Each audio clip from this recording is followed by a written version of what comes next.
নমস্কার, কেমন আছেন সবাই? আশা করি সকলেই ভালো আছেন। আজ বুধবার, ঘড়িতে এখন বাজছে সকাল 6:10। আমার সকল দর্শক বন্ধুদের সুপ্রভাত জানিয়ে আজকের ভিডিওটা শুরু করছি। আজ জগন্নাথ দেবের স্নানযাত্রা, সেই উপলক্ষে আজকে বাড়িতে নারায়ণের কথা হবে। আর এই সকালবেলা ছাদে এসে আমার কিন্তু বেশ কিছুটা সময় অতিবাহিত করতে খুব ভালো লাগে। কিন্তু সূর্যদেব যেভাবে প্রকট হয়ে আমাদের দেখা দিচ্ছেন, তো ছাদে তো বেশিক্ষণ থাকা যাচ্ছে না, তাই অল্প কিছু ফুল আর দূর্বা তুলে নিয়ে চলে এলাম। আজ বুধবার, গণপতি বাপ্পাকে তো দূর্বা অর্পণ করতে হবে, সেই জন্য কয়েকখানি দূর্বা তুলে নিয়ে এলাম।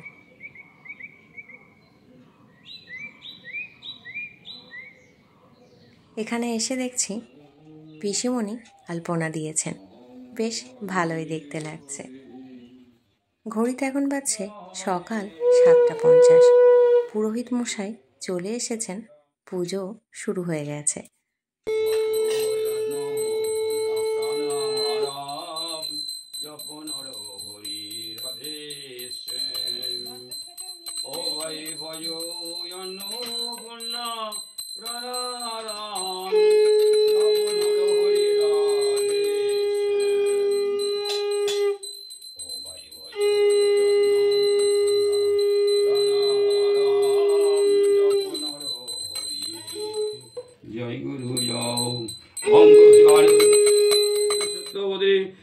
সত্যনারায়ণ দেখিব জমা করিল বিস্তার নাই যাগযুক্তা ভূত সিদ্ধি না সুযোগ নাই পুরস্কার বিধান ভূতনে বিবিধাস কেবল ভক্তি ভক্ত বসুর ভগবান সেই গোলক ধাম সত্যনারায়ণ ধরিলা পতিকে ধরাইতে দেখি দিনঞ্জনে দয়া করে নিজ গুণে কে ভজনে মহিম কইতে তুমি দেব দীনবন্ধু পার করো সিন্ধু করো মোর দুঃখ বচন শরণে যার নাম লবে চতুর্বর্গাম তুমি সর্বজীবের জীবন তোমার যাদ ভক্তি।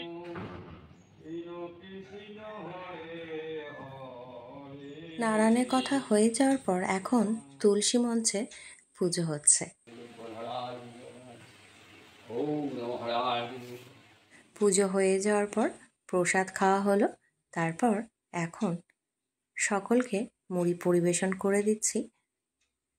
সকালের দিকে জলখাবারে আজকে রান্না হয়েছে ঘুগনি আর সাথে রয়েছে মুড়ি। এই দিয়েই সকালে জলখাবারটা সকলেই কমপ্লিট করে নিচ্ছি। টিফিন সেরে নেওয়ার পর এখানে একটা বেল রাখা ছিল বেশ কয়েকদিন ধরে। বেলটা দেখছি সুগন্ধ বার হচ্ছে, এরপর নষ্ট হয়ে যাবে, সেজন্য বেলটাকে নিয়ে এখন শরবত করব বলে বসে গেলাম। আর বেলটা বেশ পেকেছে, সেই জন্যে সুগন্ধ বার হচ্ছে। আর কালারটা দেখেও হয়তো আপনারা কিছুটা আন্দাজ করতে পারছেন। তো এই বেলটা এখন শরবত করব, সেজন্য শাঁসটা বার করে নিলাম। আর এখন এর মধ্যে দিয়ে দিচ্ছি নুন স্বাদ মতো, তারপর দিলাম চিনি, আর এর মধ্যে এখন দিয়ে দিচ্ছি পরিমাণ মতো জল। ঠান্ডা জল দিয়ে নিলাম।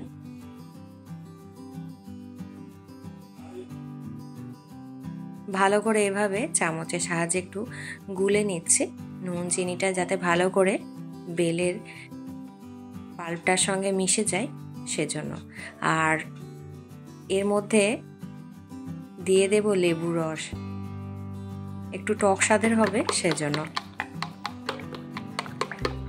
আর এই প্রচণ্ড গরমে এই বেলের শরবত খেতে কিন্তু বেশ ভালোই লাগবে।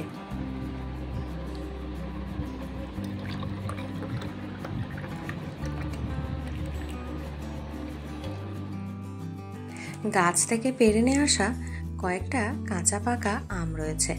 বেশিরভাগ গাছের আম তো পেকেই গেছে, কিন্তু এই আমগুলো রয়েছে এটা একটু পরে পাকে, তো সেই জন্য গাছ থেকে এই যে দেখুন এই কাঁচা আমগুলো কয়েকটা পেড়ে নিয়ে আসা হয়েছে আম তেল করব বলে। সিজনের সময় কয়েকদিন বাড়িতে ছিলাম না, আর সেজন্য না এটা তৈরিও করা হয়নি। আর কয়েকদিন শরীরও বেশ ঠিক যাচ্ছে না, আমার শরীরটা একটু খারাপই রয়েছে। তো সেই কারণে মানে রেস্টে থাকার কথা, কিন্তু মেয়েদের তো আর রেস্টে থাকা হয় না।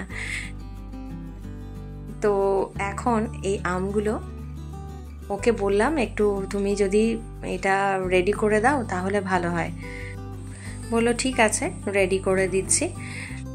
আমার শরীর খারাপ যেটা হয়েছে সেটা হচ্ছে ব্লাডের SGPT বেড়ে গেছে এবং বিলিরুবিনটাও বেড়ে আছে, আরও কিছু কমা বাড়া হয়েছে। সেজন্য সব কিছুই খাওয়া দাওয়া থেকে শুরু করে লাইফস্টাইল সব কিছুই একটু কন্ট্রোলের মধ্যে রেখে দিয়েছি। আর এই যে ওকে বলেছি রেডি করে দিতে, তো ও রেডি করে দিয়েছে। সর্ষে তেল বেশ খানিকটা গরম করে ঠান্ডা করে নেওয়া হয়েছে, আর শুকনো লঙ্কা, গোটা জিরে, 5 ফোড়ন আর গোটা ধনে এইগুলো কাঠখোলায় নেড়ে নিয়ে একটু গুঁড়ো করে নিয়েছি। আর এইগুলো এই তেলের মধ্যে দিয়ে আমগুলো দিয়ে মিশিয়ে রেখে দিয়েছি। এটা কয়েকদিন রোদ্দুরে দেবো ভেবেছি, দেখা যাক রোদ্দুরে কদিন দিতে পারি। এভাবেই তৈরি করা হলো আম তেলটা। সন্ধ্যের সময় এটা দিয়ে মুড়ি কিন্তু বেশ ভালোই লাগে। আর বিকালবেলা শাশুড়ি মা এখন ফল কাটতে বসে পড়েছেন, মানে পুজোর জোগাড় করছেন। এখানে আমাদের বাড়ির কাছে যে পঞ্চাননের মন্দির আছে, বাবা পঞ্চাননের, ওখানে বৈকালীর পুজো দেওয়া হবে।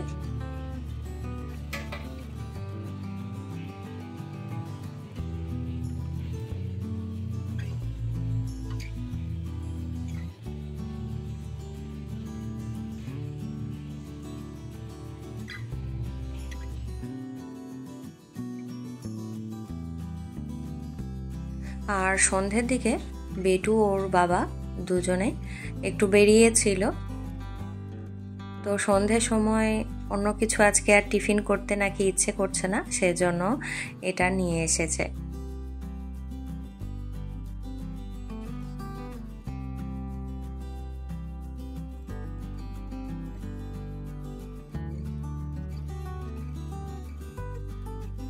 পিৎজা নিয়ে এসছে আর সাথে নিয়ে এসছে কোল্ড ড্রিঙ্কস, যা গরম চলছে।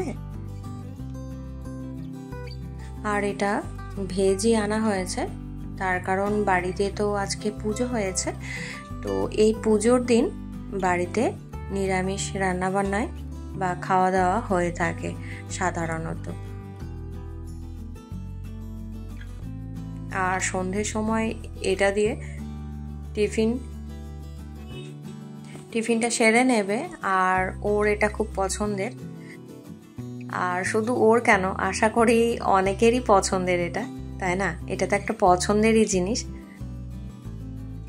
পছন্দ হওয়াটাই স্বাভাবিক। যদিও আমার বাড়ির সকল সদস্যের আবার এটা খুব একটা পছন্দের না, সবাইকার পছন্দ তো একরকম হয় না, তাই না? আজকের ভিডিওটা এই পর্যন্তই।